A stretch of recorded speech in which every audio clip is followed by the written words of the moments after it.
Continuando con el tema de esta semana, titulado Una forma apasionante de participar, veremos los temas del día martes, miércoles y jueves de forma resumida. Empecemos con una oración. Vamos a orar. Gracias, Señor, por la oportunidad de poder compartir, Señor, un comentario o un resumen, Dios, de lo que hemos aprendido durante esta semana en la escuela sabática, Señor. Que el Espíritu Santo, Señor, nos llame a poder obedecer tu voluntad, a poder implementar en nuestra vida aquellos cambios y aquellas sugerencias que nos pueden servir a una mejor experiencia contigo y sobre todo a poder servirte como tú pides. Oro en el nombre de Jesús. Amén. El tema del día martes se titula Organizados para servir y quiero leer solamente unos 3 párrafos encontrados en la primera carta de los Corintios, el capítulo 12, los versículos desde el 12 al 14. La palabra de Dios nos dice: porque así como el cuerpo es uno y tiene muchos miembros, pero todos los miembros del cuerpo, siendo muchos, son un solo cuerpo, así también Cristo. Porque por un solo espíritu fuimos todos bautizados en su cuerpo, sean judíos o griegos, sean esclavos o libres, y a todos se nos dio a beber de un mismo espíritu. Además, el cuerpo no es un solo miembro, sino muchos. Ciertamente, el contexto de este pasaje está hablando acerca de los dones que Dios ha impartido a su pueblo a través de diferentes miembros. Todos tenemos dones diferentes, ¿sí? Bueno, de alguna manera nosotros también tenemos unos dones semejantes. Algunos son maestros, algunos son predicadores, otros se dedican al ministerio de la oración. Bueno, entonces aquí Pablo nos relata la importancia de los dones en la vida de la iglesia, ¿sí? También nos habla acerca de la necesidad de poder organizarnos, ¿sí? Y utilizar estos servicios a la obra del Señor. Pero la comparación que encontramos aquí de los dones de la iglesia, mejor dicho, es con el cuerpo. El cuerpo tiene muchas partes diferentes, ¿verdad? Tenemos manos, tenemos ojos, tenemos nariz, bueno, y muchos órganos que internamente tal vez no los conocemos nosotros, pero que Dios los ha dispuesto en ese lugar y cumplen una función especial.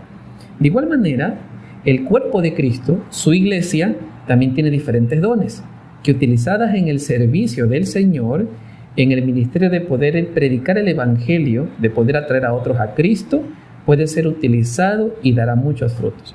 Ahora, ¿por qué la importancia del grupo pequeño? Porque en el grupo pequeño nosotros tenemos de alguna forma oportunidades que no tenemos normalmente en una iglesia. ¿Qué se hace en la iglesia?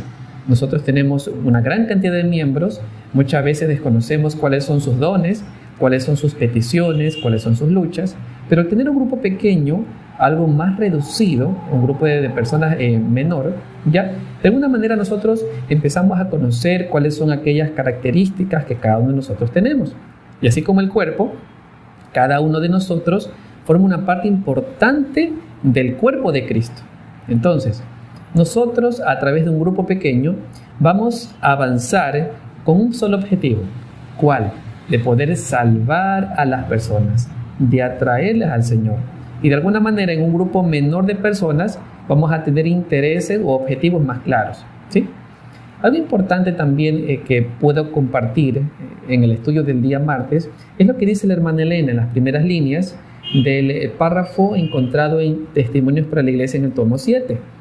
Dice lo siguiente, miren: si hay muchos miembros en la iglesia, organícense en grupos pequeños para trabajar no solo por los miembros de la iglesia, sino a favor de los incrédulos. Es decir, el grupo pequeño tiene el propósito de poder ayudar a los miembros de la iglesia y también a las personas que de alguna manera no creen en el Señor. ¿Ya? Dice también, si en algún lugar hay solamente 2 o 3 que conocen la verdad, organícense en un grupo de obreros.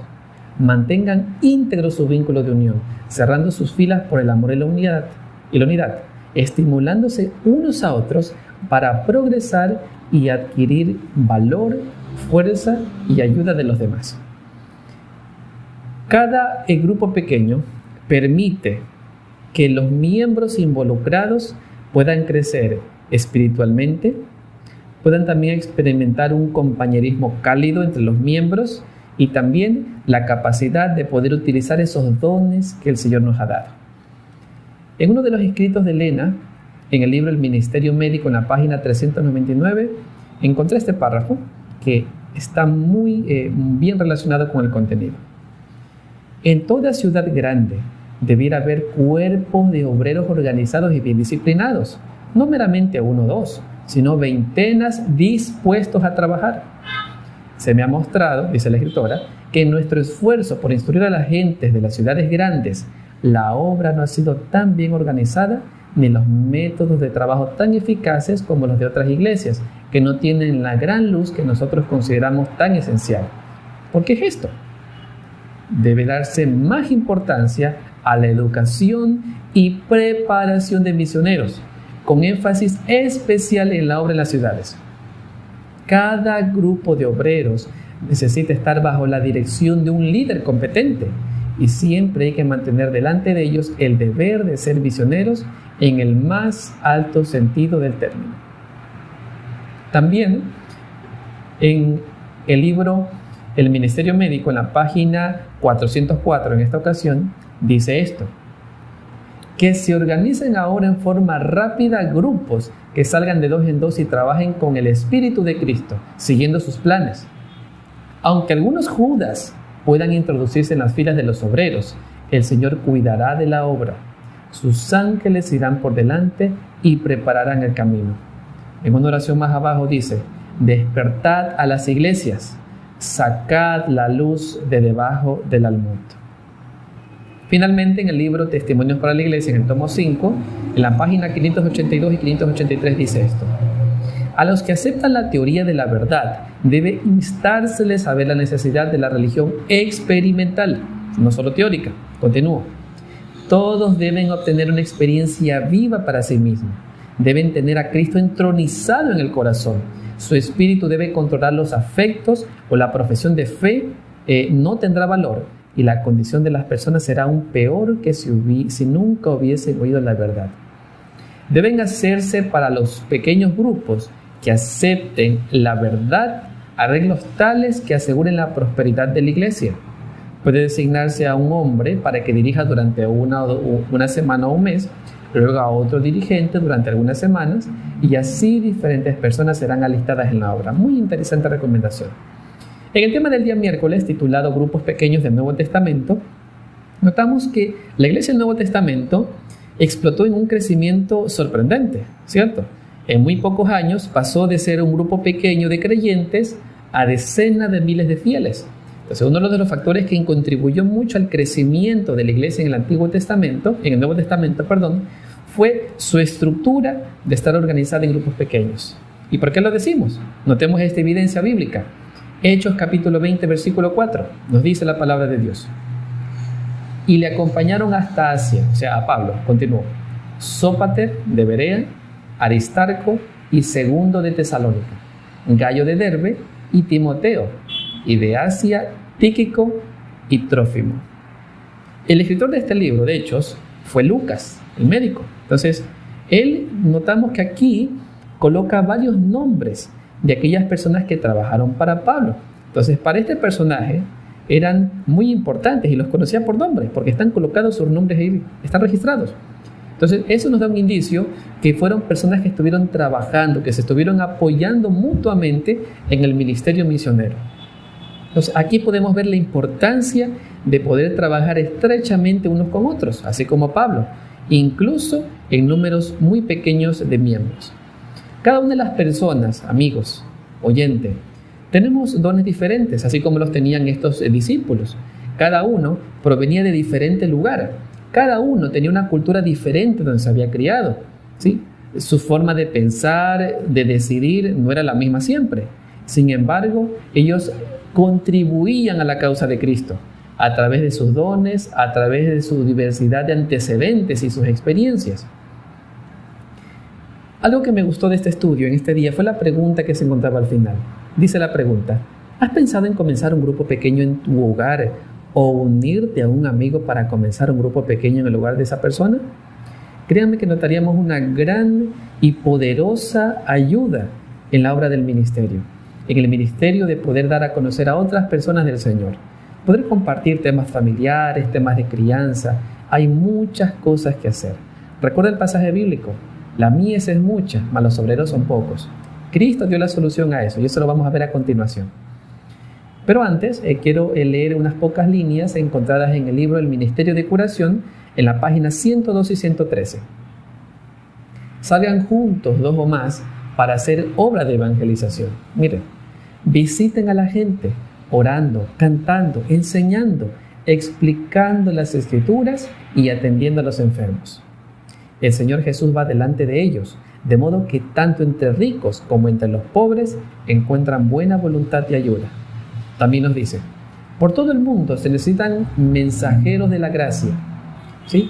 Conozcan las necesidades de sus semejantes y trabajen por causa del Maestro. El tema del día jueves culmina con el título Dinámicas de los grupos pequeños. O sea, ¿qué actividades se practican aquí? Entonces, el grupo pequeño, mira esta línea, esta oración, me encantó. Los grupos pequeños son un vehículo que Dios usa para hacer crecer a su iglesia. Mira, es un vehículo, es un medio por el cual el Señor permite que su iglesia crezca. Son refugios seguros para que las personas puedan expresar sus problemas y puedan discutir acerca de las preocupaciones mutuas. Algo que comúnmente no se lo puede hacer con un gran número de amigos o de hermanos, ¿verdad? Aquí en un grupo pequeño tenemos la oportunidad de poder participar, de dar nuestro punto de vista, ¿sí? Entonces, mira, muchas personas que no son creyentes se sentirían mucho más cómodos si pueden participar de un grupo pequeño, ¿sí? En lugar de asistir a un servicio tradicional. Aquí pueden expresar y abrir su corazón. Mira lo que nos dice Hechos 4:31. Inicia el pasaje de esta forma. Dice, cuando hubieron orado. Entonces podemos notar desde aquí una de las actividades que practicaban las primeras iglesias del cristianismo, del Nuevo Testamento, compartiendo tiempo para poder orar. Continúa el pasaje. El lugar en que estaban congregados tembló y todos fueron llenos del Espíritu Santo y hablaban con denuedo la palabra de Dios. Podemos notar que ellos oraban y también, luego de haber recibido el Espíritu Santo, compartían la palabra de Dios. Hechos 12:12 nos confirma eso al finalizar el pasaje. También dice, estaban reunidos orando.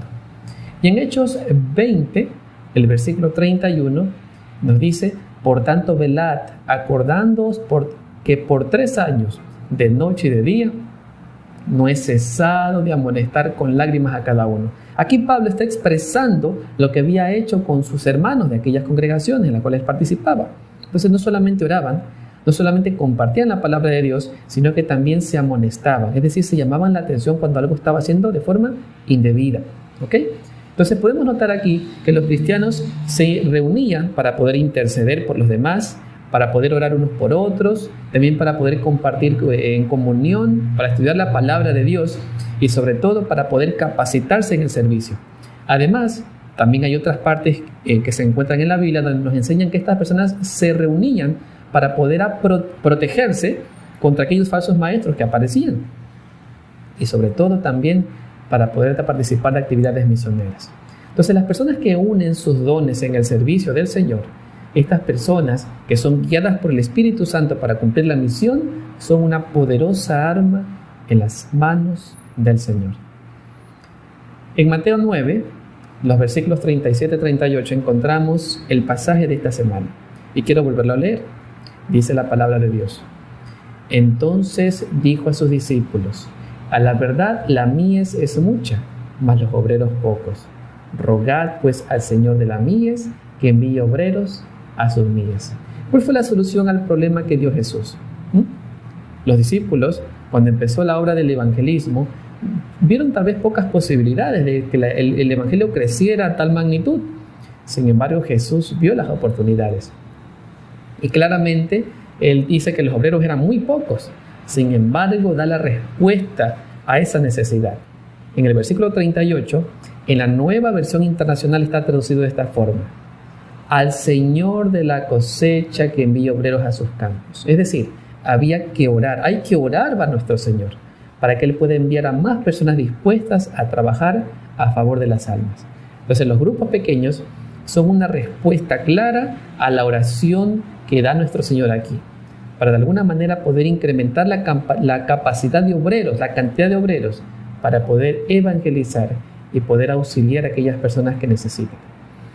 Mira, también dice aquí para terminar, el interés principal de todos los grupos pequeños efectivos es el testimonio y el servicio, el principal objetivo de todos. El ministerio en grupos pequeños pronto se extinguirá si su enfoque es interno y no externo, es decir, si pensamos únicamente en nosotros, en sentirnos bien, en compartir. Si el grupo pequeño se vuelve egoísta y poco más que un grupo de conversación, fracasará en su propósito y perderá la razón vital de su existencia. Los grupos pequeños existen para guiar a las personas a Jesús, nutrir su fe en Él y capacitarlas para dar testimonios de Jesús. Termino con esta pregunta. ¿Es posible que nuestro Señor Jesucristo nos esté llamando a poder comenzar un grupo pequeño en nuestro hogar? Tal vez, ¿verdad? Te pregunto, ¿por qué es importante comenzar a orar a Dios para que nos pueda impresionar y decir qué es lo que debemos de hacer? Puede que en este momento, al tomar la decisión de iniciar un grupo pequeño, de poder compartir con otras personas, lleguemos al punto mejor y más gratificante en nuestra vida espiritual. Los grupos pequeños tienen muchos propósitos de utilidad y nos dan la oportunidad de que todos participemos, y es algo muy importante. No descuidemos a aquellos miembros que participan. Todos ellos pueden tener dones que pueden ser utilizados para el Señor y pueden, créanme, crear una cosecha abundante. Es mi deseo que sientas el interés de poder abrir ese espacio. Tal vez no de forma presencial, pero a través de una plataforma virtual. Comparte con otras personas. Date la oportunidad de poder llevar el mensaje a aquellos que necesitan del Señor. No tienes idea lo mucho que el Señor puede hacer a través de estos grupos pequeños. No te pierdas el día de mañana. El día de mañana tengo un estudio con unos participantes que sin duda nos darán unos puntos de vista muy valiosos referente al contenido que hemos estudiado en esta semana. Que Dios te bendiga y gracias por acompañarme en este sencillo comentario.